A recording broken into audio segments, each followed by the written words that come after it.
April 25th, 2017. Sherry Gordon calls 911 to report her daughter is missing.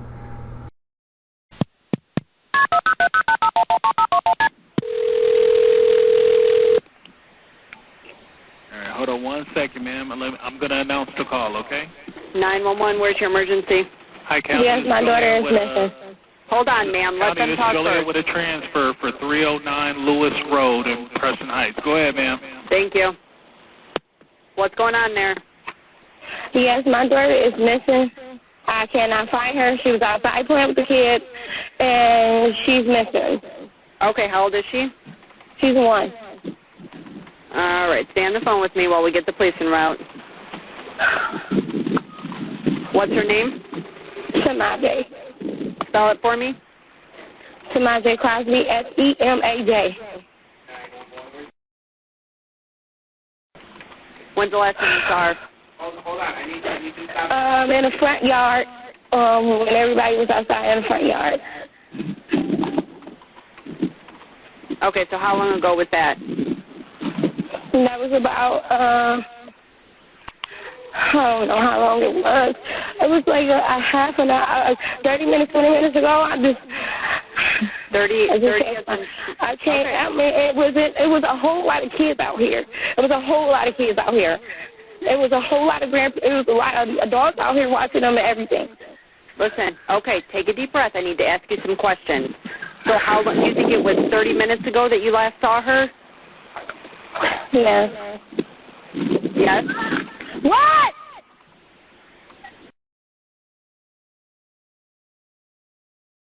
What did she have on? She had on a gray sweater and some blue jeans, like some little blue jeans, short pants. All right, gray sweater and blue jeans? No, it's like she had on some little sweatpants, some little blue jeans sweatpants, little sweatpants. Okay. Is she a female, white, black, Hispanic? She's black. Okay, did she have a hat on or anything like that? No, she got some white. She got pigtails? Little white beads in her head. Yeah, pigtails.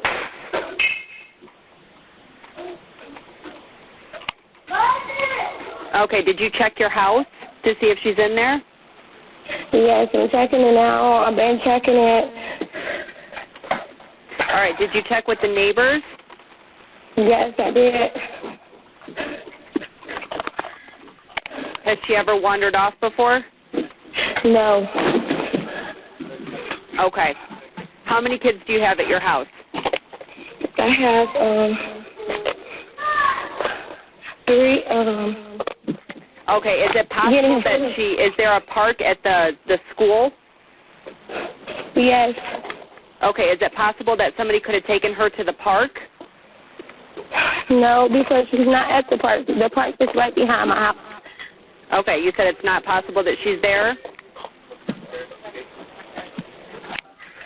We don't see her. We don't see her at the park. I know.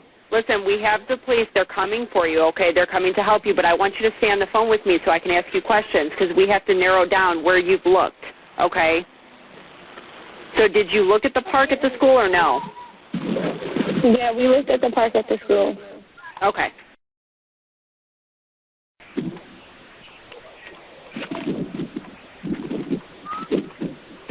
And no one was supposed to come pick her up, right? Like Dad was not supposed to come get her, or no one was picking her up, right? No.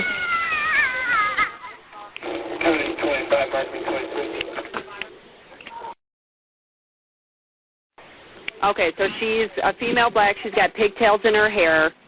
And she's wearing, like, blue jean sweatpants with a gray sweater? Yeah. Okay, can she walk on her own? Yeah, she could walk. Okay. Mommy! And one of the older kids that's at your house, nobody took her, right? They're all accounted for? You don't have anybody missing? Yes, my daughter is missing. Right, I understand, but your older kids are there, right? Yes.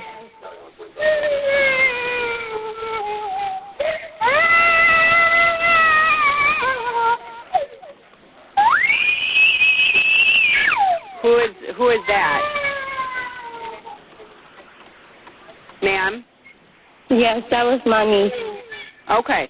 All right. Did you check in the backyard? You checked in the closets, in the bathrooms, everything like that? Yes.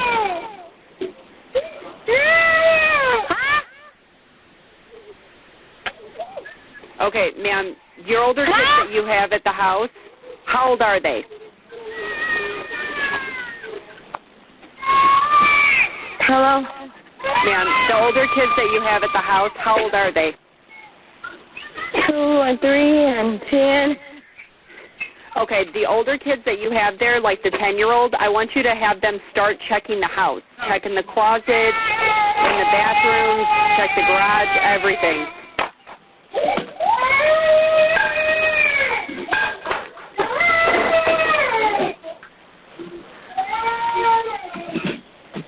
Do you understand what I'm asking you, ma'am? Hello? Did you understand what I asked you? Yes. Okay. That 10-year-old, that's the other child that's there, you need to have them start looking for her, okay? They have been looking for her. All right, they checked the house, though, really well, correct? She's not in the car? Yes.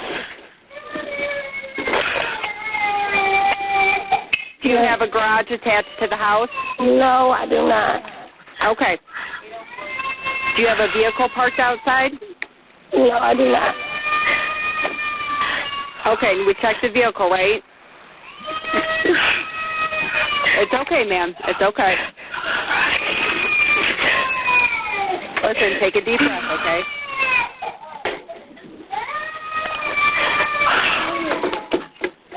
Watch out, please. It's okay. Take a deep breath, okay? Oh, my God. It's okay. We have three officers that are en route to you right now, okay?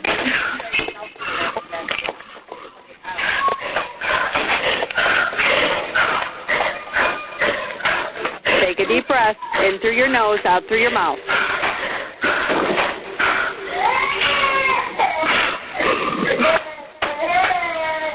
It's okay.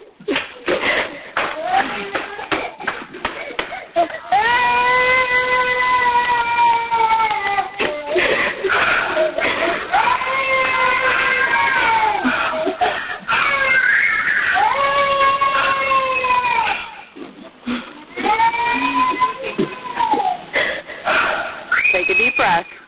There's no other adult that's there with you right now?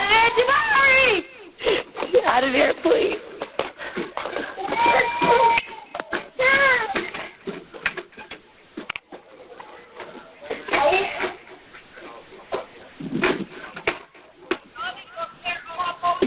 I'm on the phone with them now. Okay, who is that you're talking to? Her granny. Okay. And you went to all the neighbors' houses on your block, correct? The one that stay next door to me. What's that? The one that stay next door to me. Okay, ma'am, I'm having trouble hearing you or understanding you. The one that's next door to me. All right, I have an officer that's pulling up on your street right now, okay? Can you go out to the front yard? Yes, I'm out here now. Okay, do you see him pulling up? Yes. Okay, ma'am, I want you to go ahead and talk to him, okay? Okay. All right, thank you. Thank you. Joliet Township, Illinois. Investigators assumed 1-year-old Semaj Crosby walked off somewhere. Hundreds of people volunteered to search for her. It was only until after we exhausted every resource we had so many helicopters, hundreds of searchers looking for her. We said, time out. Let's start from square one, said Detective R.J. Austin. 30 hours later, her tiny body was found under the couch in her home. She was found laying partially face down with roaches crawling all over her face. The couch weighed about 100 pounds, about 2.5 inches off the floor. She couldn't have crawled under it. She was put there after she was murdered. Department of Children and Family Services were at the home many times because of allegations of neglect and child abuse. A caseworker was in the home hours before Semaj went missing. DCFS reported that the home was completely filthy, infested with bedbugs, rats, roaches, had a broken stove, and was uninhabitable. They told Sherry to clean her home and they would come back in a few days to check. Sherry had Section 8 vouchers. She was evicted from another home before because she had 12 people living in a 3-bedroom house. The property was destroyed with holes in the walls, filth everywhere, broken windows and doors. Even though she violated the rules of Section 8, she was granted another place to live. That is where Semaj was found dead. Sherry also had more people living in the home than was allowed. A few days after Semaj's death, the home burned completely to the ground, which made investigators suspect arson. The coroner ruled her death a homicide because of the suspicious fire. The DCFS visits and her decomposing body found in her own home. He said she died by asphyxiation. 5 people were identified as persons of interest, which included the mother, Sherry, grandmother, Darlene, and Aunt Lucretia, a minor who was at the house, and also a family friend. 1 year later, in 2018, there were still no arrests. Sherry's 3 remaining children were taken from the home and put into Illinois Child Welfare Agency. She was allowed to have weekly visits with them. There was an outcry and discussed how the DCFS handled the cases and how they saw what was going on in the home and didn't remove the children immediately. There have been some policy changes made, but people weren't happy with just that. They still love me, Sherry said of her children. They still know that I'm their mother. She said her other children don't really talk about their sister's death. Darlene and Lucretia Crosby lost their children also after Semaj's death because they had pending DCFS cases. James Crosby, the father of Semaj, filed a lawsuit against the staff of the Children's Home and Aid Society of Illinois for not taking the necessary steps to remove her from the home, even when they found her and the other children in complete filth. There have been conflicting reports on whether some of the family members are also cooperating with the police. Attorney Cosmo Tadone for Semaj's aunt and grandmother said they are cooperating, but he hasn't heard anything from the investigators in months. In a statement, he added, "The family is frustrated as the year approaches. You have no justice for Semaj. The last person to see her was her mother. What about her?" Semaj's grandmother and aunt said that Sherry has something to do with her daughter's death, but she maintains her innocence, and investigators said Sherry had nothing to do with it. Before accusing Sherry, Darlene gave an interview saying the house never looked like that before. It only looked like that after the police and volunteers went through everything. Darlene said she and a friend named Tamika Robinson saw Semaj playing outdoors, and that's when she had her diaper changed. After that, Sherry said she couldn't find Semaj. Darlene and Tamika confessed that they both failed a lie detector test only because they are unreliable. Semaj's father, James, visited his daughter once a week. He was incarcerated when Semaj was killed.